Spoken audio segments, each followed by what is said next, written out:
Olá, queridos alunos e professores do sexto ano, estamos iniciando mais uma aula de Geografia. Eu sou a professora Juliana e estarei acompanhando vocês ao longo desta aula. Vamos agora verificar o número e o objeto de conhecimento.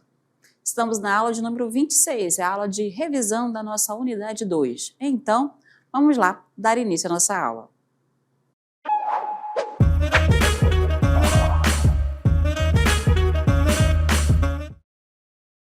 Nossa aula, então, vai trazer os principais tópicos que abordamos ao longo da nossa unidade número 2.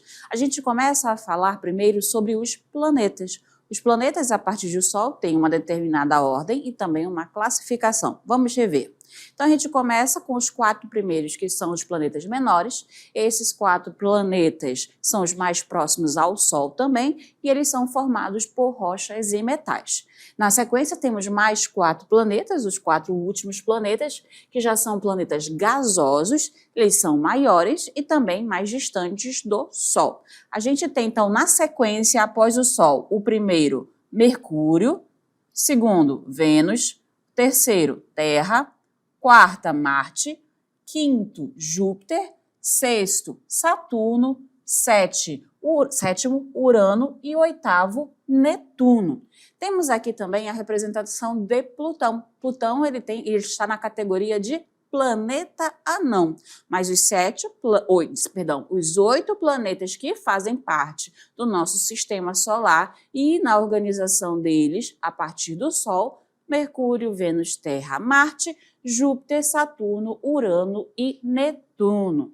E como eu falei para vocês, eles são classificados em 2 grandes grupos, onde eu tenho primeiro os planetas rochosos, ou planetas telúricos, ou ainda planetas terrestres. Temos 4 planetas nessa categoria: Mercúrio, Vênus, Terra e Marte. Esses planetas eles vão ser compostos principalmente de material rochoso e também de metais pesados como o ferro. Eles têm uma superfície sólida, né, que a gente consegue observar através dessas imagens. E ainda podemos dizer que esses planetas estão mais próximos do Sol e vão possuir uma densidade mais elevada. E é justamente essa densidade que faz com que eles sejam menores. E aí a gente vai agora reconhecer, né, os planetas gasosos ou os planetas gigantes, que são Júpiter, Saturno, Urano e Netuno. São esses planetas que vocês estão vendo aí ao lado. Eles são muito maiores que os planetas rochosos, são compostos principalmente por gases e se destacam entre eles o hidrogênio e também o gás hélio. Eles não vão possuir uma superfície sólida e definida, diferente, né, do que a gente viu nos planetas rochosos. Eles já vão ter um sistema de anéis também, que a gente pode observar aí em Saturno e em Netuno, mas todos esses planetas possuem uma espécie de anéis, alguns como a gente não consegue observar porque eles são mais finos, a observação de maior distância, tá bom? E a gente tem aqui o planeta Saturno, que vai ter esse conjunto de anéis mais notáveis.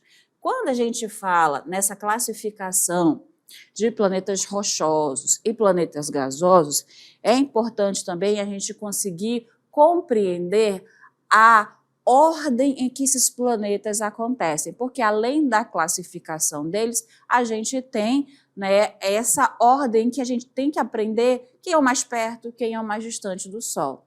E aí a gente pode utilizar uma frase de memorização, como essa frase aqui: minha velha tímida mãe já serviu um nhoque. A gente pode fazer, olha só, o destaque das primeiras letras de cada uma dessas palavras. MVT, MJSUN. Isso porque elas se transformam nas primeiras letras de cada um dos nomes dos planetas. Então, M, Mercúrio, V, Vênus, T, Terra, M, Marte, J, Júpiter, S, Saturno, U, Urano e N, Netuno. Então, essa frase ela ajuda vocês a ter, né, na memorização a ordem dessas palavras, dos planetas. Então, minha velha time da mãe já serviu um nhoque, pode ajudar vocês a lembrarem sempre da ordem dos planetas. Terminamos a questão dessa parte do sistema solar e vamos falar agora dos movimentos terrestres. A Terra ela realiza diversos movimentos, mas dois vão ser mais importantes. A gente dá destaque, né, que ela vai fazer, diversos movimentos, como eu já coloquei, ao longo do espaço sideral, mas os dois principais é o movimento de rotação e o movimento de translação. O movimento de rotação é quando a Terra gira ao redor de si mesma, né, em torno do seu próprio eixo. Então, a Terra está girando constantemente em torno de si mesma, o que faz com que haja, né, uma influência direta no dia e na noite. A Terra também ela gira ao redor do Sol, que vai estar ligado ao movimento de translação. Esses dois movimentos vão estar ligados e combinados, vão influenciar no clima de cada local e ainda na modificação das paisagens, porque dependendo de como a intensidade do Sol chega em cada parte do planeta, ela vai trazer partes com clima mais quente, partes com clima mais frio, e isso faz com que haja uma modificação da paisagem.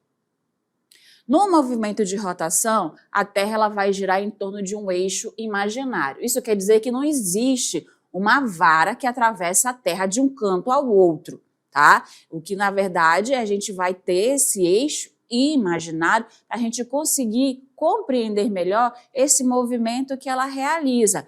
E é importante colocar que esse movimento é realizado de oeste para leste. A Terra, ela leva cerca de 23 horas, 56 minutos e 4 segundos. Se a gente for aproximar, 24 horas. E o que temos em condição de 24 horas? O nosso dia. Então, um dia equivale a 24 horas, certo? E qual é a velocidade que a Terra fica girando para poder fazer essas 24 horas de rotação? Ela gira a cerca de 1.675 km por hora. Aqui a gente consegue observar, apesar de que a Terra está meio assombreada, vou tentar fazer aqui o contorno do nosso planeta. Então temos aqui o nosso planeta Terra. Ficou meio torto, mas é para a gente só ter a ideia, tá bom? Então temos a Terra e ela vai ter esse eixo de inclinação. O eixo de inclinação real, que a gente vai chamar ao mesmo tempo de imaginário, é esse daqui. A Terra, se ela girasse em pé, certinha, sem nenhum problema, o grau dela seria este outro que é reto. Então, como ela vai ter este grau de inclinação, é justamente isso que vai fazer com o movimento de translação ter, então, a possibilidade de chegar de diferentes quantidades a radiação solar ao nosso planeta. Mas voltando somente ao eixo de inclinação terrestre, vocês podem ver que a Terra ela não gira em pé, ela gira levemente inclinada. Então a gente tem o nosso eixo de rotação com um grau de inclinação de 23,4 graus de forma aproximada. Então, tá? Isso dá para vocês conseguirem compreender. E ela vai girar nesse sentido, do oeste para o lado leste, ok? E ainda no movimento de rotação, ele vai ser importante para que se haja a manutenção da vida no planeta, porque se a Terra não girasse, a gente não ia ter essa alternância de exposição à radiação solar. Ou seja, um lado da Terra sempre ficaria voltado para o Sol, o outro sempre ficaria voltado para a escuridão, né, do nosso universo. Então, um lado da Terra seria muito aquecido e o outro lado da Terra seria muito frio. E como ela fica girando constantemente, a gente há, então, essa sucessão de dias e noites, então, de aquecimento e esfriamento do nosso planeta. Quais são as consequências do movimento de rotação? As principais são essa sucessão, né, entre os dias e as noites, Então, é de dia quando aquela face da Terra está voltada para o Sol, e é de noite quando ela está na posição oposta. Ainda através disso, por causa dos dias e das noites, foi possível realizar a criação dos fusos horários, dividindo o planeta Terra em 24 fusos, em 24 horas diferentes, e também há diferenças na distribuição da radiação solar pelo nosso planeta. Tá? E agora a gente passa a falar sobre o nosso movimento de translação. O movimento de translação, ele é quando a Terra, né, faz uma volta ao redor do Sol. Então, aqui nesse exemplo, não é que existam 4 terras, é uma única Terra que vai realizando esse movimento de órbita ao redor do Sol, tá ok? E essa órbita, ela tem um formato, ou seja, o desenho dela que vocês podem ver, ele não é circular, né? Não é um movimento circular perfeito, ele é elíptico, ele é mais similar a um ovo deitado. Então, a essa forma oval chamamos de elíptica. Qual é o movimento como acontece esse movimento de forma elíptica, tá ok? A velocidade que a Terra faz esse movimento de volta ao redor do Sol acontece por volta de 108 mil quilômetros por hora. Para ela poder dar essa volta completa ao Sol, são 365 dias e 6 horas aproximadamente. Então, a partir disso que a gente vai ter dessas sobras de horas, a cada 4 anos a gente acaba tendo, né, o ano bissexto, porque a cada ano sobra 6 horas, já que a gente considera 365 dias apenas. Então, vai somando 6 horas de um ano, mais 6 horas de outro ano, mais 6 horas do terceiro ano, e no quarto ano acabam se somando 24 horas. E essas 24 horas, então, é que dá a criação a esse dia extra no mês de fevereiro, tendo, então, no ano bissexto, 366 dias, surgindo aí o dia 29 de fevereiro. Os dois movimentos juntos, o de rotação e o de translação, eles vão determinar fenômenos climáticos em diferentes épocas do ano e regiões do planeta, que vão determinar os climas, que vão determinar também a troca das estações do ano, que é o nosso próximo tópico, né? Como o nosso ano tem 12 meses e conforme ele vai andando ao redor do Sol, fazendo essa órbita, a cada 3 meses, né, a gente vai determinar que há uma troca de estação. Então, a gente vai passar pela estação da primavera, na sequência o verão, vai esfriando para o outono e, por fim, a do inverno, tendo, então, 4 estações do ano. Passamos agora ao próximo tema. Vamos falar agora sobre as placas tectônicas em movimento. A gente tem, né, a crosta terrestre, que também é chamada de litosfera, e ela é formada por um material rochoso. Estamos falando da planeta Terra, que, lembra, é classificada como um planeta telúrico, planeta terrestre e planeta rochoso. Então, o nosso planeta ele vai ter esse material e ele é chamado de placas tectônicas, que é onde a superfície terrestre acaba estando, então, apoiada. Essas placas tectônicas vão flutuar sobre o material do manto. Vocês lembram aquele material que ele é pastoso, a rocha incandescente, ou seja, a rocha está tão quente que ela está pastosa. Então, essa placa ela vai se mover porque ela está apoiada nesse material que não é sólido. Ele vai ter, então, movimentos. Só que são movimentos que ocorrem de forma muito lenta. Então, não vai ter, a gente não vai sentir, na verdade, esses movimentos acontecendo o tempo todo. Mas eles estão acontecendo o tempo todo, tá? Mas só que de forma tão lenta que, dependendo se a gente está no centro ou na borda dessa placa, a gente vai sentir mais ou vai sentir menos. Dessa forma, os movimentos que eles se realizam vão, ora, aproximar essas placas ou podem ainda afastá-los. Quando eles se aproximam, a gente vai verificar o nome, que vai ser convergente, quando elas se afastam é divergente, mas esse movimento só acontece por causa das correntes de convecção, que é a forma como a qual esse material é aquecido, ele sobe, né, para perto da base da litosfera e ao chegar lá na base ele acaba esfriando, perdendo calor e desce mais uma vez, né, para a parte mais quente do nosso manto, aonde vai ser aquecido novamente e vai repetir esse ciclo. Essa parte de aquecer, esfriar, subir e descer, a gente chama de correntes de convecção. E aí agora a gente fala dessas diferenças entre os movimentos da placa. As placas convergentes, ou o movimento da placa quando é convergente, é quando essas placas se chocam, ou seja, uma contra a outra, elas estão se aproximando. Aí a gente vai ter diferentes condições para quando for o encontro entre placas tectônicas oceânicas, entre placas tectônicas continentais e quando uma é continental e a outra é oceânica.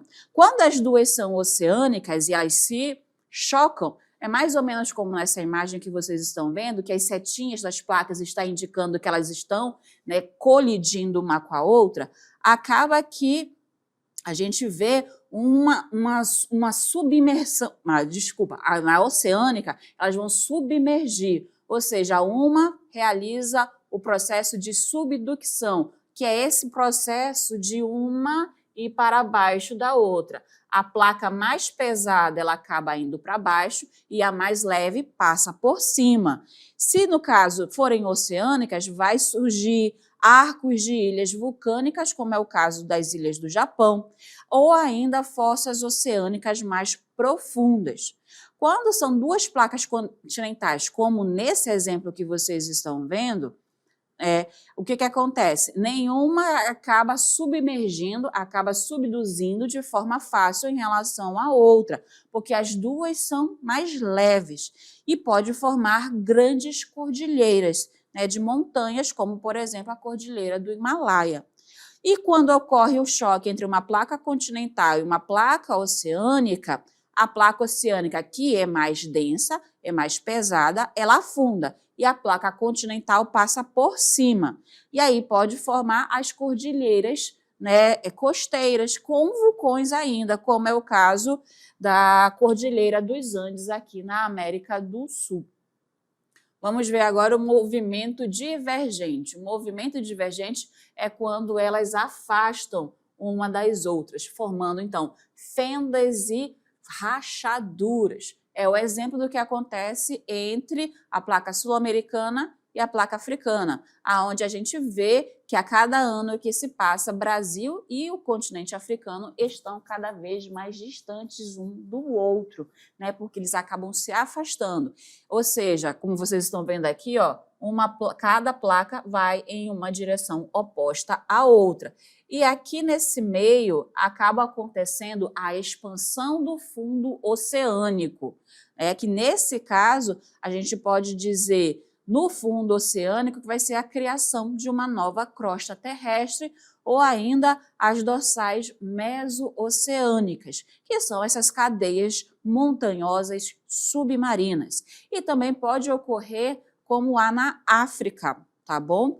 A gente vai ver o Vale do Rift, que é no próximo exemplo, perdão, que é aqui que a gente acontece o Vale do Rift, a partir do movimento conservativo, porque as placas se movimentam de forma paralela, sem se afastar muito uma à outra, tá ok? Podem formar essas falhas transformantes a partir de intensos terremotos e também de deslocamento horizontal.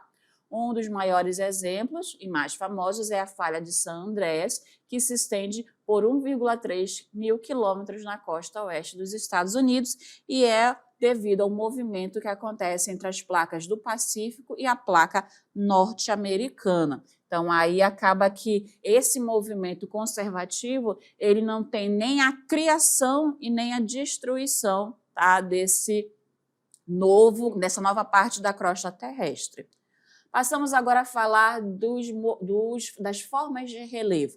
A gente vai ter 4 formas de relevo principal e em destaque já está as montanhas, que vão ser as maiores elevações naturais do nosso planeta, tá? E as cordilheiras ou cadeias de montanhas, elas são, como já diz o nome, conjunto de montanhas muito elevadas. Essas montanhas, elas estão sujeitas, ou seja, nelas acontecem os processos erosivos. E por causa da erosão, elas perdem sedimentos, elas podem ter tanto formações antigas quanto formações mais recentes, devido ao movimento das placas tectônicas. São áreas de difícil ocupação humana. E ainda agora os planaltos, que vão ser superfícies irregulares, com altitudes variadas, mas já são menores do que as montanhas. No Brasil, a gente cita o exemplo do Planalto Central e do Planalto Atlântico Leste. Tá? O que vai acontecer, então, aqui nessa questão dos planaltos? Os planaltos, eles também vão estar sujeitos aos processos erosivos, ou seja, ao desgaste que acontece devido à ação do vento, à ação da chuva, à variação das temperaturas. Isso tudo faz também com que os planaltos percam, né, sedimentos. Então, tanto as cordilheiras, montanhas, quanto os planaltos, eles acabam perdendo sedimentos, tá, para poder conseguir, quando a gente for diferenciar montanhas, planaltos das planícies e depressões, aonde planaltos e montanhas perdem sedimentos e planícies e depressões, eles acumulam sedimentos. Os planaltos ainda, eles podem já ter uma maior ocupação humana em relação às montanhas. A gente pode subdividir no caso, os planaltos em morros, onde eles vão ter os topos mais arredondados, em serras, que elas vão ter formas mais alongadas, e as chapadas, que vão ser escarpas com topos planos. A gente pode dizer o Monte Roraima, ou ainda também nessa imagem, como vocês estão observando, a Chapada Diamantina no estado da Bahia, ok?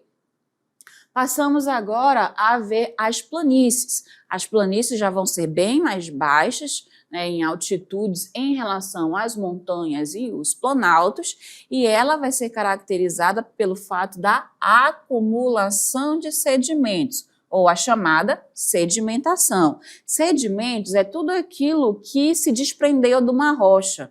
Então, se uma rocha ela se quebra, são fragmentos, né? São pequenos pedaços de rocha que vão rolando a cada vez mais chegar num lugar mais baixo. Então, essa acumulação de sedimentos acontece. O planalto e as montanhas perdem esses sedimentos e as planícies vão ganhar esses sedimentos, tá? São áreas que vão ser muito mais povoadas, a gente pode dizer densamente povoadas, isso desde as civilizações mais antigas, porque o deslocamento nessas áreas é muito mais fácil. Pela presença dos rios também, há maior quantidade de solos férteis, e aí então ela é uma área considerada de mais fácil ocupação. A gente vai ter 2 tipos de planícies que vamos destacar: as planícies fluviais, que são aquelas cortadas por rios, e as planícies litorâneas, que vão ser aquelas mais próximas ao litoral. E por fim a gente chega às depressões. A gente vai ter 2 tipos de depressão. A depressão relativa, que é quando ela é mais baixa do que o relevo ao seu redor, mas ela está acima do nível do mar. A gente vai ter a depressão absoluta, porque aquele relevo é mais baixo do que os que estão nos terrenos ao seu redor, mas ela também está abaixo do nível do mar. Lembrando que o nível do mar é o nível 0, né? A altitude 0. E a partir dele para cima, positivo é acima do nível do mar e os negativos serão abaixo do nível do mar. E nesse local, nesse tipo de relevo, vai predominar o processo de acúmulo de sedimentos, tá ok?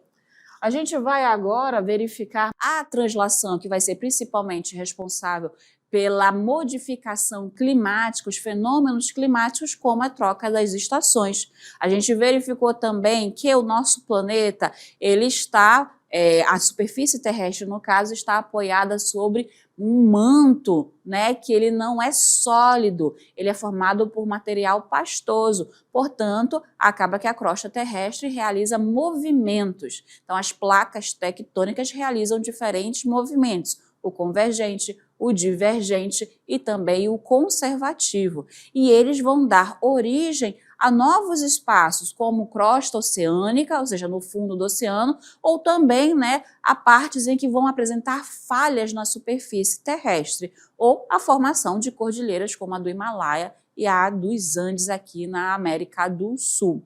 E fechamos então ao falar dessas formas de relevo, apresentando as 4 formas principais, sendo montanhas, depois os planaltos, baixando para as planícies e, por fim, as depressões. Bom, essas foram as principais informações para a aula de hoje e até a próxima.